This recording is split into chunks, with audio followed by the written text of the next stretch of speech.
we can take all sorts. And then, unfortunately, not only that we lack courage, there is institutional support for human rights abuse. We have governments and governors that act outside the law openly. And when they do that, politicians and political players get this impression that they are also immune, so they can act with impunity. Then their friends and family members and associates borrow the same behavior. So before you know what is happening, the whole society is actually emulating bad example, and then what happens is that we are living in a jungle. But one of the worst challenges we have in our Igbo with this issue that money can fix all things, I want to address that just for 2 minutes. The Igbo man has this belief system that money can actually solve every problem. So he can actually kill someone, or so will ego make sure that if he spends enough money, the matter will be closed. That is why they are demolishing your houses all over Nigeria. It's not because they are targeting Igbos. An Igbo man is the only person that you tell, you cannot buy that land, it's on a floodplain. The Igbo man will say, don't worry. No, tell me the truth.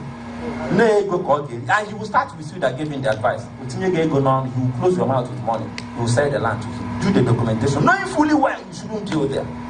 Then when a pharaoh that doesn't know Joseph comes and demolishes the building, because we are the people who believe that money can do everything. If they have 100 houses there, we own 70.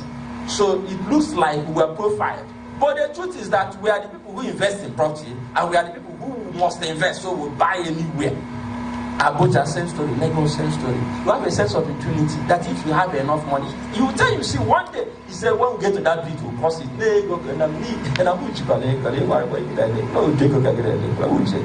Don't worry, when we get there, we'll solve it. Then when the bulldozers come, he will start looking for media houses to shout, Nana Kopo Nondi. So why are we not going to follow the rules of the game? If you build in the proper place and have your documentation, if they demolish your house, they will pay you compensation. They won't even demolish it.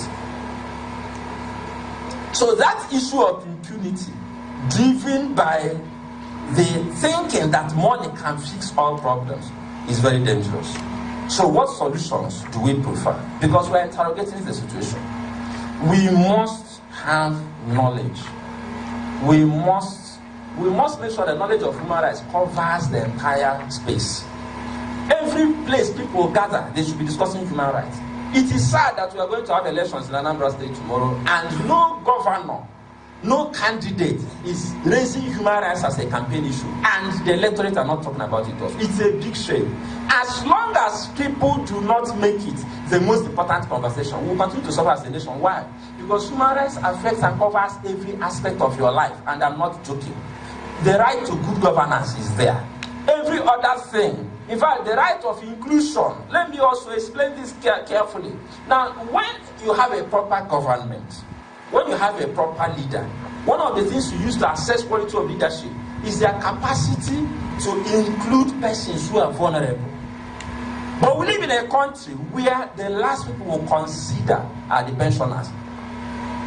Governors award contracts of hundreds of billions of naira, pay the contractors, and tell they don't have money to pay pensioners who serve the state for 35 years. We don't talk about persons with disability. We spoke to a commissioner in Enugu State some time ago about putting ramps for bus stops, and he asked us how many. Somebody who studied architecture with all his knowledge, he doesn't understand that the distance between you, all of you seated here, and crutches and wheelchair, God forbid, is one accident. We are all potentially persons with disability, but for the grace of God. When people have this type of knowledge, they will be more charitable. The fact that you're running around today with 2 legs doesn't mean that you may not lose 2 of them tomorrow. Bah! You don't know what happened.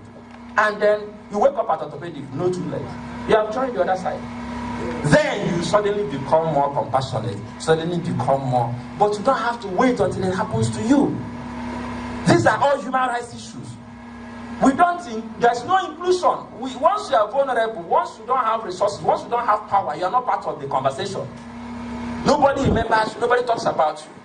But the last time I checked, in those other nations that you want to run to, that you want to be like, if you have these challenges, you are treated like a hero. I know a Nigerian I'm rounding up now, who left the United States. Listen carefully. I know in Nigeria, I was touched by that story.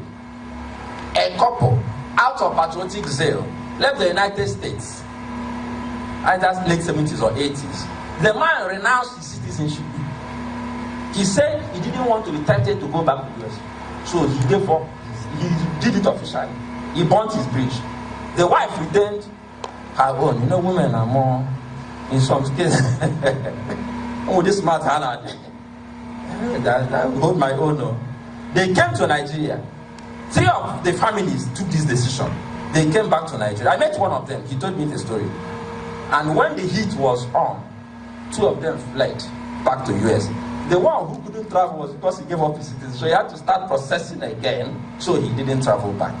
So he stayed here. Listen to this story.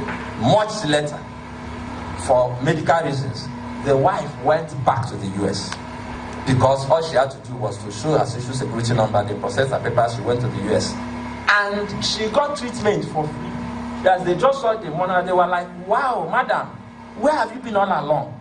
But the part that brought tears to my eyes was that she told me that they not only treated her free of charge, they told her benefits that she had from the job she did before she traveled that she didn't know she had.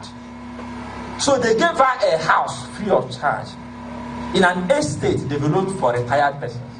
An apartment, a 2-bedroom apartment, free. But the one that shocked her was that they paid her a small fortune. Benefits from the work the husband who renounced American citizenship did. That is how a nation functions.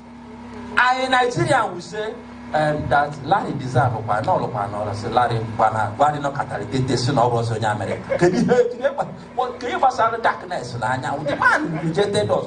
We should reject him. Then they will share that money. No, for them, the law is sacrosanct. The law says this is your entitlement because you did this work. The man didn't process it. The man left. The wife didn't know. They saw the number, everything popped up on the system. They gave the woman her own and gave her, oh, your husband is late. They gave her what belonged to her husband. That is why you're running there. But then, when we learn to respect our rights, when we begin to teach our children